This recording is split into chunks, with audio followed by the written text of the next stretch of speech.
Halo pemirsa GPR TV dari Sabang sampai Merauke, dari Miangas hingga Pulau Rote. Bertemu kembali dengan saya Bilky Sabila dalam program Kominfo Newsroom.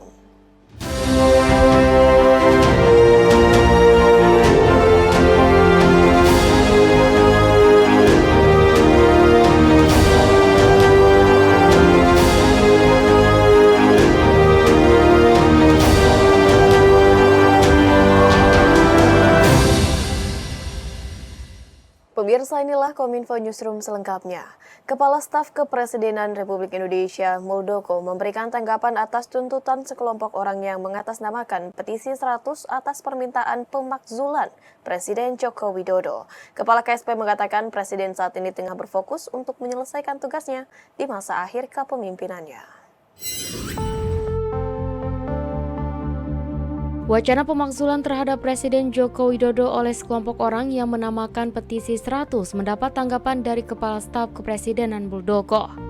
Muldoko menilai wacana pemakzulan Presiden bukanlah aktivitas produktif dan menegaskan pemerintah dan Presiden Joko Widodo telah bekerja keras untuk masyarakat Indonesia di berbagai wilayah serta mendapat apresiasi tinggi dari masyarakat. Kepala KSP menegaskan Presiden Joko Widodo lebih memilih fokus bekerja menjalankan tugas dan kewajibannya ketimbang menanggapi isu pemakzulan tersebut. Muldoko mengimbau masyarakat untuk fokus pada gelaran pemilu 2024 agar berjalan demokratis dan mengurangi agenda kurang produktif seperti wacana pemakzulan. Muldoko menyebut pemerintah sangat menginginkan pemilu 2024 berjalan lancar dan sukses.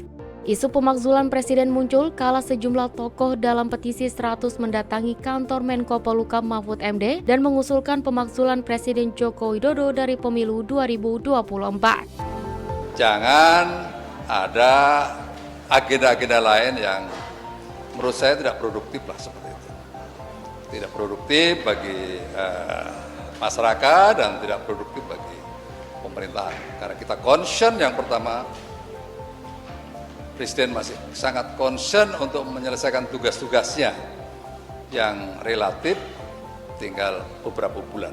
Ini kita gas habis-habisan, kita gaspol istilahnya. Sementara itu, kantor staf Presiden melakukan MOU dengan Organisasi Pangan dan Pertanian atau Food and Agricultural Organization untuk melaksanakan regenerasi petani di Indonesia. Adapun bentuk MOU tersebut adalah dengan pemberian bantuan Technical Corporation senilai $466.000 Amerika Serikat atau senilai 7,2 miliar rupiah. Kantor staf Presiden menandatangani nota kesepahaman dengan Organisasi Pangan dan Pertanian atau Food and Agricultural Organization untuk melaksanakan pilot project regenerasi petani Indonesia. Hal tersebut direalisasikan dalam bentuk pemberian bantuan Technical Corporation Program senilai $466.000 Amerika Serikat atau senilai 7,2 miliar rupiah. Kepala Staf Kepresidenan Muldoko menyebutkan dana tersebut akan digunakan untuk penguatan ketahanan pangan nasional. Dengan bumi perkemahan dan geraha wisata atau Buperta Cibubur dan Lampung sebagai daerah percontohan yang ditargetkan menggandeng 150.000 pemuda untuk diperkenalkan cara bertani dengan menggunakan metode smart farming.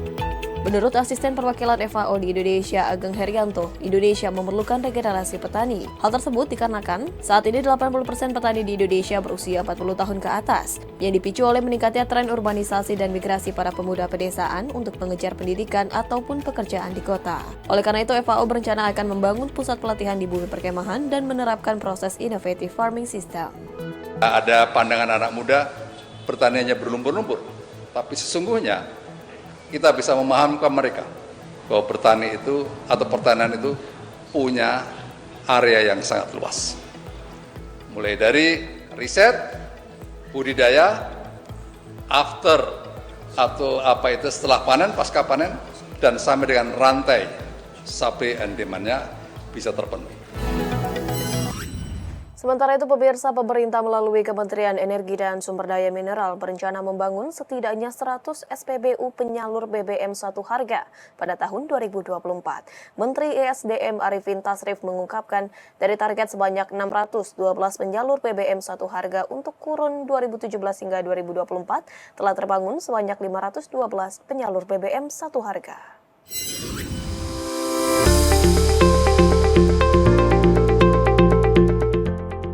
Kementerian Energi dan Sumber Daya Mineral menargetkan untuk membangun 100 lembaga penyalur bahan bakar minyak satu harga pada tahun 2024 sehingga seluruh wilayah Indonesia dapat menikmati BBM bersubsidi dengan harga yang sama.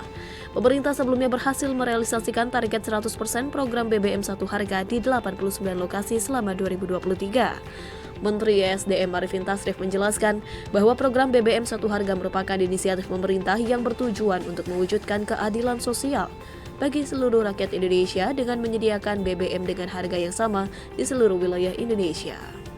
Program itu telah memberikan manfaat nyata bagi masyarakat, terutama di daerah terpencil, terluar dan tertinggal, serta daerah kepulauan yang sebelumnya seringkali mengalami kesulitan dalam mendapatkan pasokan BBM dengan harga yang terjangkau. Berdasarkan data dari BPH Migas, 512 lembaga penyalur BBM satu harga telah tersebar di beberapa kepulauan terpencil di Indonesia. Melalui program BBM satu harga, masyarakat di wilayah 3T dapat menikmati BBM bersubsidi dengan harga yang sama dengan masyarakat di wilayah lain. Hal ini dapat meningkatkan akses masyarakat terhadap energi yang terjangkau dan berkualitas. Yang kita capai sekarang sudah 512. Jadi targetnya adalah 612. Untuk itu kita targetkan tahun 2024 ini harus terpasang lagi 100. Minimum 100 lokasi lagi agar target 2024 itu dapat tercapai. Pemirsa, Badan Pelindungan Pekerja Migran Indonesia secara tegas menanggapi pengaduan overcharging biaya penempatan pekerja migran Indonesia di luar negeri. Kepala BP2MI Beni Ramdhani menekankan akan pentingnya peran P3MI untuk menjunjung tinggi nilai-nilai kemanusiaan dalam memberikan pelayanan kepada para pekerja migran Indonesia. Badan Pelindungan Pekerja Migran Indonesia menegur keras perusahaan penempatan pekerja migran Indonesia atau P3MI yang masih menerapkan pembebanan biaya berlebih atau overcharging kepada pekerja migran Indonesia. Kepala BP2MI Beni Ramdhani dalam konferensi persnya mengatakan, apabila P3MI tidak bisa mengembalikan uangnya, maka pihaknya akan mendorong untuk diproses secara hukum, termasuk akan merekomendasikan pencabutan izin P3MI kepada Kementerian Ketenagakerjaan. Hingga saat ini BP2MI telah menerima 113 pengaduan terkait permasalahan dugaan pembebanan biaya penempatan berlebih kepada PMI Hong Kong yang melibatkan 30 P3MI pada periode Desember 2022 sampai dengan Desember 2023. Untuk itu, BP2MI juga telah melakukan klarifikasi kepada para direktur utama P3MI yang terlibat dan melakukan mediasi antara P3MI dengan pihak pengadu untuk mengklarifikasi terkait komponen biaya apa saja yang ditanggung oleh pemberi kerja untuk penempatan pekerja migran Indonesia.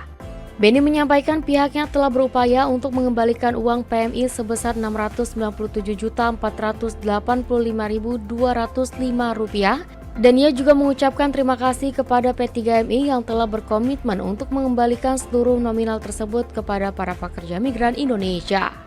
Ini upaya kita bahwa kita tidak akan pernah kompromi terhadap praktek-praktek pembebanan biaya berlebih yang itu menyalahi ketentuan peraturan yang sudah kita tetapkan. Ya. Pemirsa, usai jeda kami akan kembali dengan beragam informasi lainnya. Tetaplah bersama kami dalam Kominfo Newsroom.